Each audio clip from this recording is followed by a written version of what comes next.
ಅರ್ಹ ಮತದಾರರನ್ನು ಗುರುತಿಸುವ ಕಾರ್ಯ ದೇಶಾದ್ಯಂತ ನಡೆಯುತ್ತಿದೆ. ಕುಮಟಾ ಹೊನ್ನಾವರ ಕ್ಷೇತ್ರದಲ್ಲಿ 215 ಬೂತ್ ಇದ್ದು ಜೆಡಿಎಸ್ ಪಕ್ಷದ ವತಿಯಿಂದ BLA-2 ನೇಮಕವಾಗಿದ್ದು ಮತಪಟ್ಟಿಯಿಂದ ಅರ್ಹರ ಹೆಸರು ಬಿಟ್ಟು ಹೋಗದಂತೆ ನೋಡಿಕೊಳ್ಳುವಂತೆ ಜೆಡಿಎಸ್ ಜಿಲ್ಲಾಧ್ಯಕ್ಷ ಸೂರತ್ ನಾಯ್ಕ್ ಸೋನಿ ಕಾರ್ಯಕರ್ತರಿಗೆ ಸೂಚಿಸಿದರು.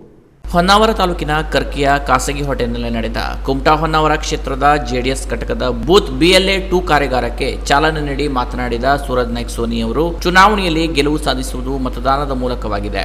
ಮನೆ ಮನೆಗೆ ತೆರಳಿ BLO ಫಾರಂ ತುಂಬಿಸುತ್ತಾರೆ. ಈ ಸಮಯದಲ್ಲಿ ಯಾವುದೋ ಕಾರಣದಿಂದ ಅರ್ಹರಾಗಿದ್ದವರು ಮತಪಟ್ಟಿಯಿಂದ ಹೆಸರು ತಪ್ಪದಂತೆ ಕಾರ್ಯಕರ್ತರು ನೋಡಿಕೊಳ್ಳಬೇಕು. ಮತದಾರರಿಗೆ ನ್ಯಾಯ ಕೊಡಿಸುವ ಪರಿಷ್ಕರಣೆಯೊಂದಿಗೆ ನಾವೆಲ್ಲರೂ ಪಾಲ್ಗೊಳ್ಳಬೇಕು. ಮತದಾರ ಪಟ್ಟಿಯಿಂದ ಅರ್ಹರಿದ್ದು ಹೆಸರು ಡಿಲೀಟ್ ಮಾಡಿದಾಗ ಪ್ರಶ್ನೆ ಮಾಡಿ ದೂರು ನೀಡುವ ಅಧಿಕಾರ BLA-2ಗಳಿಗೆ ಇದೆ. ತಾವೆಲ್ಲರೂ ಜವಾಬ್ದಾರಿ ಅರಿತು ಕಾರ್ಯನಿರ್ವಹಿಸಬೇಕಿದೆ. ದೇಶದ ಇತಿಹಾಸದಲ್ಲಿ ಇದೇ ಮೊದಲ ಬಾರಿಗೆ ಈ ರೀತಿ ಪರಿಷ್ಕರಣೆ ನಡೆಯುತ್ತಿದೆ. ಕಳೆದ ಬಾರಿ ಕುಮಟಾ ಕ್ಷೇತ್ರದಲ್ಲಿ ಜೆಡಿಎಸ್ ಅಲ್ಪ ಮತದಿಂದ ಸೋತಿದ್ದು ಈ ಬಾರಿ ಗೆಲ್ಲಲೇಬೇಕು ಎಂಬ ದೃಢ ನಿರ್ಧಾರ ಮಾಜಿ ಸಿಎಂ ಕುಮಾರಸ್ವಾಮಿ ಅವರು ತೆಗೆದುಕೊಂಡಿದ್ದಾರೆ. ಪಕ್ಷ ಗೆಲುವು ಸಾಧಿಸಬೇಕಾದರೆ ಮತಪಟ್ಟಿ ಪರಿಷ್ಕರಣೆಯತ್ತ ವಿಶೇಷ ಗಮನ ಹರಿಸಬೇಕಿದೆ ಎಂದರು. ಕುಮಟಾದ ಜೊತೆಗೆ ಸಿರ್ಸಿ, ಕಾರವಾರ ವಿಧಾನಸಭಾ ಕ್ಷೇತ್ರಗಳಲ್ಲಿ ಮುಂಬರುವ ವಿಧಾನಸಭೆಗೆ ಪಕ್ಷದ ಅಭ್ಯರ್ಥಿಗಳು ಸಕ್ರಿಯವಾಗಿ ಪಕ್ಷ ಸಂಘಟನೆಯಲ್ಲಿ ತೊಡಗಿದ್ದು ಜಿಲ್ಲೆಯ ಎಲ್ಲೆಡೆಯೂ ಇದೇ ಮಾದರಿ ಸಭೆ ನಡೆಸಿ ಮಾಹಿತಿ ನೀಡಬೇಕು. ಜಿಲ್ಲೆಯಲ್ಲಿ ಪ್ರಥಮ ಬಾರಿಗೆ ಜೆಡಿಎಸ್ ಪಕ್ಷ ಕ್ಷೇತ್ರವಾರು ಈ ಸಭೆ ನಡೆಸಿ ಮಾಹಿತಿ ನೀಡುತ್ತಿದ್ದು ಪಕ್ಷದ ಕಾರ್ಯಕರ್ತರು ಓರ್ವ ಅರ್ಹ ಮತದಾರರ ಹೆಸರು ತಪ್ಪಿ ಹೋಗದಂತೆ ನೋಡಿಕೊಳ್ಳುವ ಜೊತೆಗೆ ಪಕ್ಷ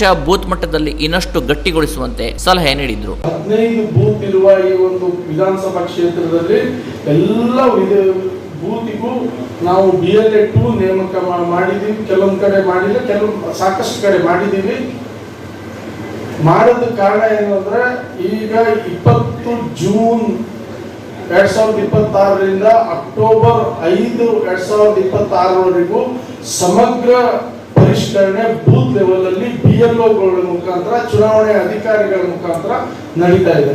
ಇದು ಏನ್ ನಡೀತಾ ಇದೆ ಅಂದ್ರೆ, ಈಗಾಗಲೇ ಒಂದು ಹಂತಕ್ಕೆ ಅವ್ರು ಆರಂಭ ಮಾಡಿದ್ದಾರೆ.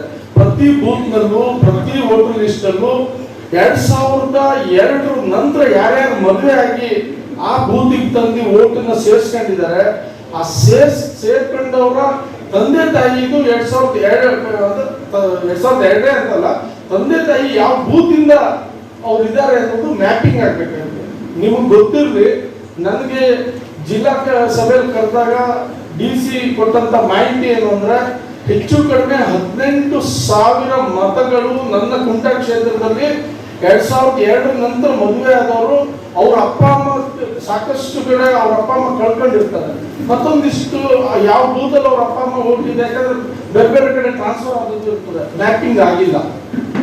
ನಾವೇನಾದ್ರೂ ಅಜಾಗೃತಿಯಿಂದ ಇದನ್ನ ನೋಡ್ಕೊಂಡ್ರೆ ಆ 18,000 ಮತಗಳು ಕಳ್ಕೋಬೇಕಾಗ್ತದೆ, ಅದು ಡಿಲೀಟ್ ಆಗೋ ಚಾನ್ಸ್ ಇರ್ತದೆ.